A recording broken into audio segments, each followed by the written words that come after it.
My name is Alice, and I'm 28 years old. I work with kids. I recently got engaged to my boyfriend Tom. This is my first time visiting his parents' house. Tom went to a really good university and has a cool job at a big company. He's super smart and everyone respects him at work. I've always looked up to him. His dad seems happy about us getting married and even mentioned how they've never had a daughter and his wife will be excited. But I noticed that Tom's mom, who was sitting next to him, didn't seem too happy. It's been bothering me. She looked like she was mad, her face all scrunched up. Then out of nowhere, she asks, "I heard you didn't finish high school, is that true? Our Tom is top-notch, graduated from a big-shot university. Do you really think I'd be okay with him marrying someone like you?" Her words hit me like a ton of bricks. "Mom, that's really uncalled for." "You're being mean to Alice," I said, defending my fiancé. "Yeah, Mom, what matters is how we feel about each other," Tom chimed in. Both Tom and his dad had my back, but it only seemed to make her angrier. Isn't it normal for a mom to care about who her son is marrying? Kids take after their moms, right? "I want the best for my family," she argued, not backing down. It seemed like she wasn't going to accept me, a high school dropout, because she wanted the best for her kids. Some people really care about what degrees you have, and parents often value education a lot. It felt really disheartening to be judged just because I didn't finish high school. But there's more to my story. I didn't drop out for no reason. After my dad died in a car crash, my mom struggled to take care of me and my twin sister, Emma. I had to step up and start working after middle school to help out. Now, I'm going to night school to get my diploma. I'm also saving up money, and I might even go to college someday. Tom is totally on board with this plan and has offered to pitch in for my college expenses. He understands where I'm coming from, and he's always been supportive. It's one of the reasons I fell for him. But it seems like my future mother-in-law isn't too happy about it. Tom doesn't have any siblings, so we'll be moving in with his parents eventually. I'm a bit anxious about how that's going to work out.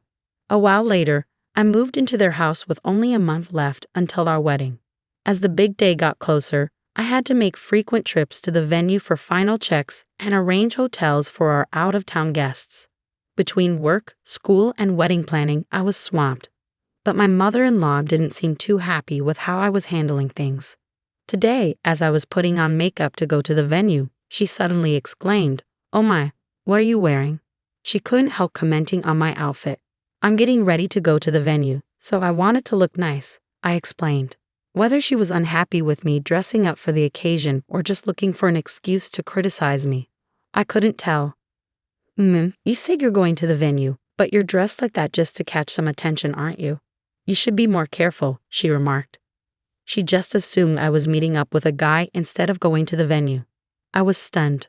I assured her I was meeting Tom at the venue and suggested she ask him if she had doubts. But she wouldn't listen and insisted I was meeting someone else. Then, out of nowhere, she messed up my carefully styled hair. "What are you doing, Mom?"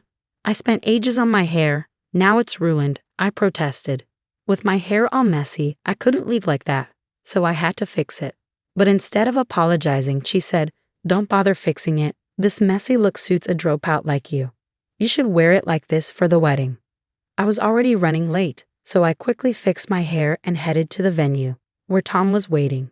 He noticed something was off with me, but I didn't want to bring up what happened with his mom before discussing the ceremony, so I kept quiet about what happened with Tom for now.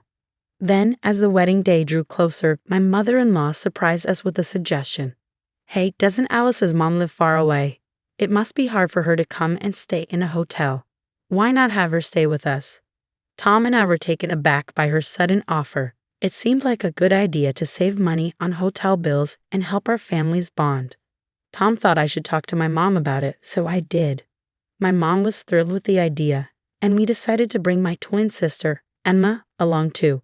At first, I thought my mother-in-law was being kind, but I had no idea what she would do next. The day before the wedding, my mom and sister arrived to stay at my in-laws' house. Seeing my mom and sister, who I hadn't seen in ages, brought me so much joy. My bond with my sister is super tight, and we were thrilled to be together again. We decided to share a room for the night. Emma, who had a bit to drink, was out like a light as soon as she hit the pillow. Once she's out, I chuckled to myself. Just as I was thinking of hitting the hay too, I heard the door creak open. Wondering who it could be, I heard a loud buzzing noise and the sound of hair being shaved. "Now you won't be showing up at the ceremony tomorrow, will you? No me for hair on a dropout like you," my mother-in-law said. I was stunned. I quickly flipped on the lights and exclaimed, "Mother-in-law, what on earth are you doing?" The person in the bed suddenly sat up, surprising us both. "Huh? Mother-in-law, you've got the wrong person." "I'm Alice," I clarified, realizing she mistook me for Emma. "I'm sorry, Mom, but it's not my hair. Emma and I are twins, and we look really similar," I clarified. "But it wasn't me who got her hair shaved. It was my sister, Emma." "What? No way. Why didn't it happen to Alice?" My mother-in-law was clearly shocked, but Emma, who had a bit too much to drink, was fast asleep. When she wakes up and sees her shaved head in the morning, she'll definitely be furious. Emma's got a fiery temper, so it's pretty obvious she'll be mad as heck. "What are you going to do now, Mom?" "I can't cover for you," I admitted, feeling guilty. Maybe my mother-in-law left the room looking pale. The next morning, when Emma saw herself in the mirror and realized she was bald, she was both shocked and furious. Our mom, who was there, couldn't hold back her tears, and Tom looked really upset. "This is awful. Who could have done such a thing?" So I spilled the beans about what happened the previous day in front of everyone. I wondered how my mother-in-law would react when she woke up, but she wasn't around. My father-in-law told me she had mentioned going for an early morning walk and hadn't come back yet. I started to worry that she might have left, so I decided to tell our family everything and began looking for her. About 30 minutes later, a relative called to say they found her at a nearby convenience store, and my father-in-law went to get her. When she got back home, seemingly unaware of the search, she immediately started making excuses. "I didn't do anything wrong. It's all Alice's fault. She used the clippers herself and shaved Emma's hair while she was sleeping," she claimed, much to my surprise. My mother-in-law was trying to blame me for everything, which left me completely stunned. I couldn't hold back and retorted, "That's absurd. I didn't do anything wrong. Weren't you the one who entered the room yesterday? It's unbelievable that you're still lying." But she was adamant about not admitting her mistake. Then my father-in-law seemed to recall something and went outside, returning with something in his hand. "Alice, could this be the clipper?" As I looked at the clipper he held, it was unmistakably the one my mother-in-law used to shave off Emma's hair last night. "That's it. That's the clipper." But where was it? It turned out that the clipper originally belonged to my father-in-law, who always cared about his appearance and carried grooming tools with him.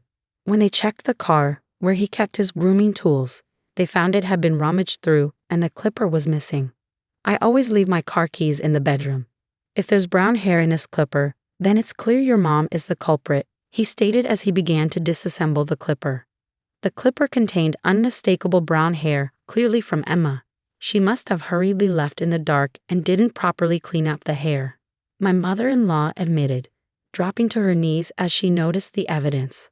"Alice, it's all your fault. You, a dropout with no money, tricked intelligent Tom. I wanted you out of Tom's life at any cost," she'd accused, leaving me feeling disgusted by her selfishness. Emma, who was most affected by her actions, was furious. "I don't care about your excuses. What are you going to do about this? I can't go to the wedding like this," she demanded. Upon hearing Emma's distress, my father-in-law made a quick call. Luckily, a friend who was a hairstylist agreed to come over immediately with a wig. While this would temporarily solve Emma's hair dilemma, we couldn't just ignore what my mother-in-law had done. 30 minutes later, father-in-law's friend arrived with the wig, and Emma's hair looked lovely again. Initially, father-in-law contemplated shaving my mother-in-law's hair like he did with Emma, but he decided it wouldn't provide a sense of closure. Instead, he chose to confront my mother-in-law's wrongdoing in front of everyone. Among the guests invited were the landlords to whom my mother-in-law's parents had been indebted for generations. They had a good rapport with father-in-law, and news of this incident would undoubtedly affect my mother-in-law's parents' living situation. You see, these landlords, who were close friends of my in-laws, had been giving them a discounted rent.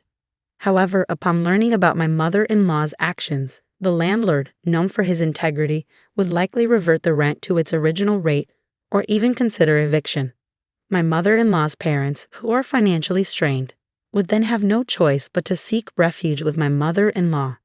However, Tom had previously mentioned that my mother-in-law didn't have a good relationship with her parents and wouldn't be willing to assist them.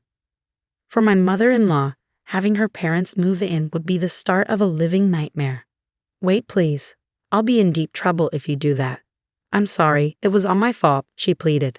I made a terrible mistake, and I'm deeply sorry, Emma. I'll compensate you for the damage. Please forgive me, my mother-in-law pleaded, repeatedly apologizing as she pressed her forehead against the floor. However, despite her apologies, Emma's hair couldn't magically grow back. After discussing it, we decided that my father-in-law and Tom would disclose my mother-in-law's actions. Emma had already agreed to this. Initially, my mother-in-law refused to attend the wedding and attempted to flee, but Emma and Tom prevented her from escaping. When we arrived at the venue, relatives who had been informed of the situation through messages approached us, looking extremely concerned. In front of our relatives, we exposed my mother-in-law's wrongdoing, and Emma bravely removed her wig to reveal her bald head. Everyone was shocked by Emma's appearance, especially the women, who expressed disbelief. For a woman, hair is often considered vital, so the sudden loss due to shaving was particularly distressing. Some people couldn't help but shed tears as they thought of Emma's ordeal. As expected, the landlord confronted my mother-in-law, asking if the accusations were true.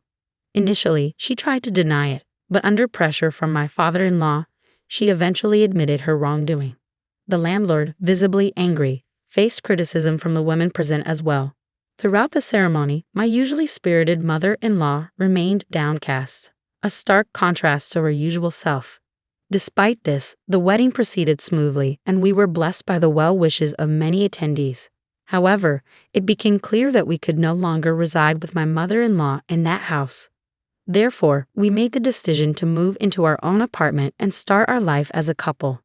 Although my mother-in-law panicked at the thought of us leaving, pleading with us not to go, we knew we couldn't continue living with her. My father-in-law shared the same sentiment. He informed my mother-in-law that he intended to divorce her and asked her to vacate the premises. Upon hearing this, my mother-in-law turned pale and clung to him, begging for reconsideration. She expressed concerns about where she would live, given her strained relationship with her own parents. She appeared visibly distressed, as if on the verge of collapsing. However, despite her pleas, we prioritized Emma's well-being. The fact that my own hair had been shaved off while I slept, mistaken for Emma, was a jarring realization. Despite my mother-in-law's persistent attempts to persuade us otherwise, my father-in-law contacted her parents and she reluctantly agreed to leave the house. Currently, my mother-in-law is residing with her estranged parents, where she appears to be tending to their needs. However, it seems her parents possess challenging personalities and my mother-in-law is feeling overwhelmed by their demands. Despite reaching out to us multiple times, expressing her desire for a fresh start, we have no intention of reconciling with her, so we've chosen to block her calls. Presently, my husband and I are enjoying a happy life alongside my father-in-law in his home. Recognizing that the house was quite outdated, we embarked on a renovation project together. My father-in-law constructed his dream study, my husband created a space to showcase his model figures, and I focused on installing a modern, state-of-the-art kitchen. Naturally, we also prepared a room for our future child, and now the three of us are residing comfortably. Emma's hair, which was shaved during the ordeal, has since grown into a stylish short haircut, receiving praise from her friends as a positive transformation. She often jokes about the incident with her friends, which stirs up conflicting emotions for me. Nonetheless, Emma occasionally visits our family home for sleepovers, which I eagerly anticipate. While challenges may arise in the future, I am confident that with our collective efforts, we can overcome them together.